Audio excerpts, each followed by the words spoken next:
안녕하세요. 윤인식 작가님의 당신을 위한 의자 하나. 오늘은 6번째 시간입니다. 그도 때가 되면 말을 하게 될 것이다. 밀턴 에릭슨은 1901년에 태어나 1980년까지 살다간 의료 최면과 가족 치료를 전문으로 하는 미국의 정신과 의사이자 심리학자이다.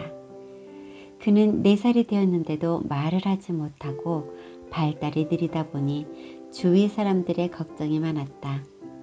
2살 어린 여동생은 보통 아이들처럼 말을 하고 있던 터라 더욱 비교가 될 수밖에 없었다. 여러분의 어린 자녀가 이런 상태라면 여러분은 어떤 반응을 보이겠는가? 이런 상황에서 에릭슨의 성장 잠재력을 깨운 것은 그의 어머니의 다음과 같은 한마디였다. 그도 때가 되면 말을 하게 될 것이다. 이 말이 갖는 힘의 크기를 여러분은 느낄 수 있겠는가? 어머니가 들려준 그 한마디는 에릭슨에게 신념, 즉 자기 확신의 힘으로 작용했다. 자신이 말을 하게 될 것을 알기에 그는 말을 하게 된 것이다. 우리는 말의 씨가 된다라는 격언을 알고 있다. 나는 이 격언이 진실이라고 믿는다. 성경에도 믿음은 들음에서 난다고 하지 않았던가? 중요한 것은 어떤 것을 듣게 되느냐는 것이다. 부정적 언어를 듣게 되면 부정적 신념을 형성시킬 것이고, 긍정적 말과 행동을 자주 경험한 사람은 긍정적 믿음을 만들어낼 것이다. 너의 믿음대로 되리라는 예수님의 말씀은 진리다. 우리는 항상 믿음의 결과와 함께 살아가게 되는 것이다. 겨우내 메말라 죽은 줄 알았던 담쟁이 넝쿨에 봄철 어느 날 새 잎이 돋았더라. 그게 자연의 순리다. 그것을 우리는 안다. 때가 되면 벚꽃이 필 것을 알고 있는 사람이 언제 꽃이 피나 안달복달 하겠는가? 그런데 우리는 어찌 그것을 아는가? 아마도 매년 때가 되면 벚꽃이 피는 것을 보아왔기 때문일 것이다. 자주 보면 믿는다. 마찬가지로 자주 들어도 믿는다. 주변을 살펴보라. 그대 주변에 누가 있는가? 그들이 내뱉는 언어를 검색해보라. 그들의 언어가 긍정적 신념 형성에 도움이 되는지 아니면 부정의 언어로 여러분의 삶의 활력을 빼앗는지. 부정적 언어를 많이 쓰는 사람이 있거든 저승사자를 피하듯이 재빨리 달아날 일이다. 주변 사람 모두가 하늘을 날고 있다면 나도 하늘을 날 수 있다. 정신치료란 동토에서 떨고 있는 환자에게 봄을 가져다 주는 것. 지금은 고인이 된 소암 이동식 선생님이 자신의 책 도정신치료 입문에서 내가 평생 간직해야 할 정도로 중요한 말씀을 남기셨다. 정신치료란 치료자가 자신의 인격으로서 동토에서 떨고 있는 환자에게 봄을 가져다 주는 것이다. 여기서 강조되는 것은 치료자가 자신의 기술이나 전문적 지식이라고 하지 않고 자신의 인격이라고 한 부분이다. 이동식 선생은 환자를 치료하기 위해서 치료자에게 먼저 요구되는 것은 인격자가 되어야 한다는 것이다. 즉, 치료자는 자신의 마음을 정화해야 한다고 말씀하신다. 그는 환자를 동토에서 떨고 있다고 표현한다. 한겨울 얼어붙은 땅에서 어쩌면 맨발로 떨면서 따뜻한 신발이나 외투를 절실히 필요로 하는 환자로 말이다. 얼어붙은 땅에서 한겨울을 나고 있는 환자가 간절히 원하는 것은 봄일 것이다. 어서 봄이 와서 몸과 마음을 녹이고 싶은 것이다. 바로 그 환자에게 봄을 가져다 주는 행위를 선생은 자비라고 말씀하신다. 혹은 인 또는 하느님의 은총으로 표현하신다. 치료자가 수도를 해서 치료자 자신의 마음이 정화가 되면 자비심이 나온다고 하셨다. 그러면서 테레사 수녀님의 예를 들어주셨다. 테레사 수녀는 자기 입장에서 누굴 도와주거나 말거나 이런 게 전혀 없이 딱 2가지 노력을 하였다고 한다.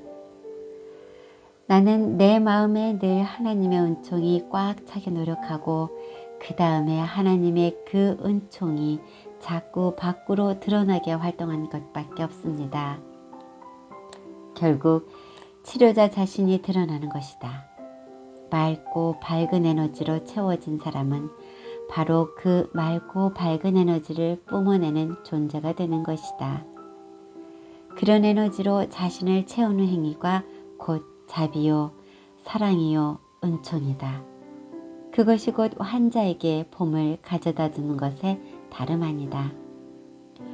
자본주의가 발전하면 할수록 물질 만능주의가 사회를 지배하면 할수록 그리하여 경쟁을 통한 성공이 부추겨질수록 우리 사회는 점점 더 삭막해지고 그로 인해 동토에서 떨고 있는 환자가 늘어날 수밖에 없다. 이러할 때 자신의 인격을 도야하기 위한 노력 없이 환자를 한갓 돈벌이 수단으로 여기는 치료사들 또한 늘어나고 있다. 이들에게 소암 이동식 선생은 따끔한 경고를 날리신다. 그대는 동토에서 떨고 있는 환자에게 봄을 가져다 주기에 충분할 정도로 자신을 정화하였는가? 그대는 그러한 인격을 갖추었는가? 위대한 질문. 자신이 어떤 사건이나 경험으로 인해 심적 고통을 당할 때, 인생에서 뭔가에 억압당하고 있음을 깨달을 때 자신에게 이런 질문을 해야 한다. 나는 무엇에 대해 무엇을 할 수 있는가? 목표가 곧 수단이 되게 하라. 나는 담배를 끊은 지 약 9년이 되어간다. 그 전에 여러 번 금연을 결심하고 시도를 했지만 매번 실패하고 말았다. 그래도 약 2년간 금연에 성공하여 이제는 한 개피 정도 피워도 내 의지대로 담배를 조율할 수 있을 거라 생각했다.